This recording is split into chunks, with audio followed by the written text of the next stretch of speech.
राधे राधे दोस्तों, आप सभी का अपने स्पिरिचुअल स्वास्थ्य में हार्दिक स्वागत है।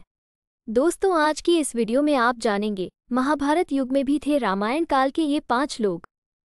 वीडियो पूरी देखना दोस्तों, क्योंकि आप जो जानकारी लेना चाहते हैं वो पूरी वीडियो देखने से ही मिलेगी।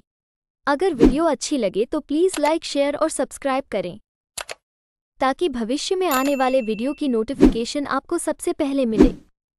महाभारत युग में भी थे रामायण काल के ये 5 लोग। रामायण और महाभारत काल में ऐसे लोग हुए हैं जो आज भी सशरीर जीवित हैं। हर काल में इनके होने के प्रमाण मिलते हैं। अपनी शक्तियों के कारण ये अजर अमर हैं। सतयुग में जामवंत की उम्र परशुराम और हनुमान से भी लंबी है, क्योंकि उनका जन्म सतयुग में राजा बलि के काल में हुआ था। परशुराम से बड़े हैं जामवंत और जामवंत से बड़े हैं राजा बलि।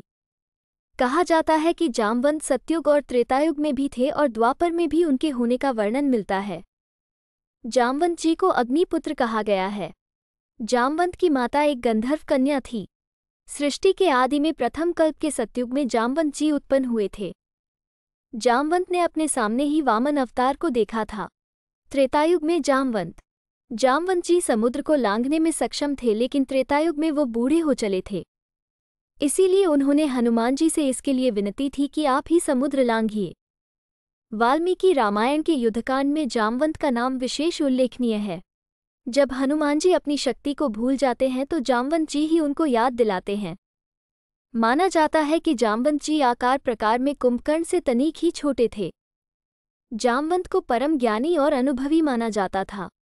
उन्होंने ही हनुमान जी से हिमालय में प्राप्त होने वाली 4 दुर्लभ औषधियों का वर्णन किया था, जिसमें से एक संजीवनी थी। भगवान राम से युद्ध की समाप्ति के बाद जब भगवान राम विदा होकर अयोध्या लौटने लगे तो जामवंत जी ने उनसे कहा कि प्रभु, युद्ध में सबको लड़ने का अवसर मिला, परंतु मुझे अपनी वीरता दिखाने का कोई अवसर नहीं मिला। मैं युद्ध में भाग नहीं ले सका और युद्ध करने की मेरी इच्छा मेरे मन में ही रह गई। उस समय भगवान ने जामवंत जी से कहा, तुम्हारी ये इच्छा अवश्य पूर्ण होगी जब मैं अगला अवतार धारण करूंगा। तब तक तुम इसी स्थान पर रहकर तपस्या करो।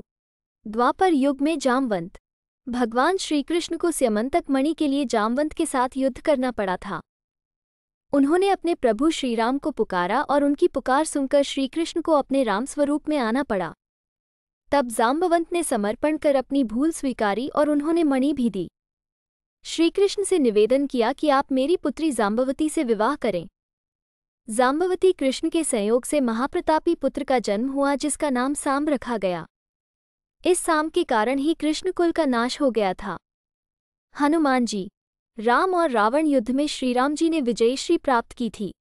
उनका प्रताप तो चारों युगों में है। वे त्रेतायुग में श्रीराम के समय भी थे और द्वापर में श्रीकृष्ण के समय भी थे। बहुत कम लोग जानते होंगे कि महाभारत के युद्ध में श्री हनुमान जी के कारण ही पांडवों को विजय मिली थी। अर्जुन और श्रीकृष्ण को उन्होंने उनकी रक्षा का वचन दिया था, तभी तो वे उनके रथ के ध्वज पर विराजमान हो गए थे। इससे पहले वे भीम के अभिमान को चूर चूर कर देते हैं। जब एक जंगल में भीम उनसे अपनी पूंछ हटाने को कहता है तो हनुमान जी कहते हैं, तू तो शक्तिशाली है, तू ही मेरी पूंछ हटा दे।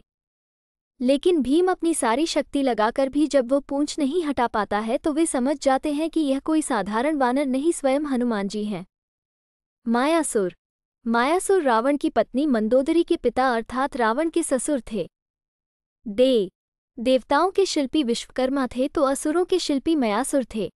मयासुर ने रामायण काल में कई विशालकाय भवनों और शस्त्रों का निर्माण किया था। रामायण के उत्तरकांड के अनुसार मयासुर कश्यप ऋषि और उनकी पत्नी दिति का पुत्र था। ये ज्योतिष, वास्तु और शिल्प के प्रकांड विद्वान थे। इसका मतलब मयासुर सतयुग में भी था। इन्होंने ही महाभारत में युधिष्ठिर के लिए सभा भवन का निर्माण किया, जो मयसभा के नाम से प्रसिद्ध हुआ। इसी सभा के वैभव को देखकर दुर्योधन पांडवों से ईर्ष्या करने लगा था। मयासुर ने द्वारका नगरी के निर्माण में भी अहम भूमिका निभाई थी।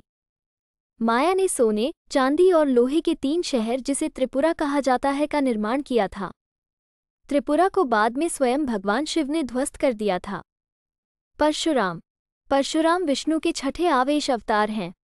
परशुराम का जन्म 5142 पू वैशाख शुक्ल तृतीया के दिन रात्रि के प्रथम प्रहर में भृगु ऋषि के कुल में हुआ था।